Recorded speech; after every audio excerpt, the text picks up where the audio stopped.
कशा सर्वजण मजेतच असतात. गणपती गेले काल, फार धामधूम होते.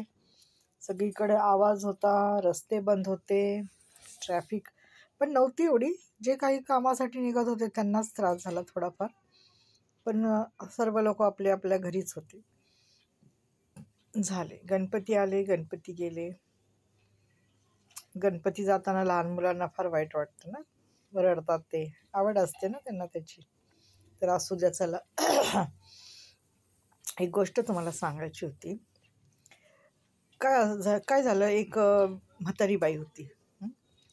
ती देवाला रोज म्हणायची, देवा तू मला कधी दिसणार, कधी भेटणार. तर ती सतत प्रार्थना करत होती, सतत प्रार्थना करायची, सतत प्रार्थना करायची. देवाला रोज म्हणायची, देवा मला तुला पाहण्याची फार इच्छा आहे, तुला भेटण्याची फार इच्छा आहे. तर देव म्हटला हो. म्हणजे देव असं बोलला नाही तिला, परंतु एक जण तिला म्हणाला की एक तिच्यापेक्षा जास्त म्हणजे अनुभवी माणूस होता. तो म्हणाला, तू काय कर, जर तुला देवाला भेटायचं आहे ना, तू रस्त्याने चालतानाच देव तुला कधी पण भेटेल किंवा तुझ्या घरी येईल आणि तो तुला दिसेल.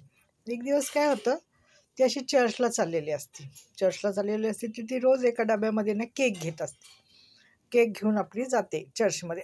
म्हणजे तिला असं वाटतं की नाही का, नंतर आपण चर्चमधून येताना आपण नाश्ता वगैरे खाऊन येऊ आणि जर कोणी भेटलं तर त्याला देऊ. ती अशी चाललेली असते. तर काय होतं, एक छोटी मुलगी असते, गरीब असते, फाटके तुटके कपडे असतात, केस असे विखरलेले असतात आणि ती अशी रस्त्याने धावत धावत येते आणि तिला बिलकते आणि नंतर मग ती काय करते, तिला एका बाजूला बसवते आणि दोघीजणी एका बाजूला बसतात आणि ती तिच्या डब्यातली केक तिला देते. केक दिल्याच्या नंतर ती मुलगी खूप खुश होते, आनंदी होते, खूप हसते की असं, म्हणजे तिला आनंद वाटतो. मग तिच्याकडे एक कोल्ड ड्रिंक असतं, म्हणजे काहीतरी पिण्यासाठी एक ड्रिंक असतं. तर ते पण ती तिला देते ग्लासामध्ये. त्या मुलीला खूप आनंद होतो. ती मुलगी मग काय करते, त्या म्हातारी संगतीच बसते, त्या आजीबाईबरोबरच थोड्या वेळ बसते आणि वेळ घालवते. दोघी एकमेकीशी अशा खुश असतात. आजी नातीच्या नात्याप्रमाणे त्यांचं नातं जमलेलं असतं घट्ट. काही सेकंदाचंच नातं असतं, पण घट्ट जमतं. शेवटी मग काय होतं, दुपार व्हायला लागते. ती म्हातारी म्हणते, आता मी माझ्या घरी जाते. तर ती घरी जाते आणि घरी तिची मुलगी असते. तर ती मुलगी म्हणते, आई तू आज इतकी खुश कशी? तर ती म्हणाली की आज मला देव भेटला. देव मला भेटला आणि तो सतत हसत होता माझ्याबरोबर आणि माझ्याशी चांगलं त्यांनी गप्पा गोष्टी केल्या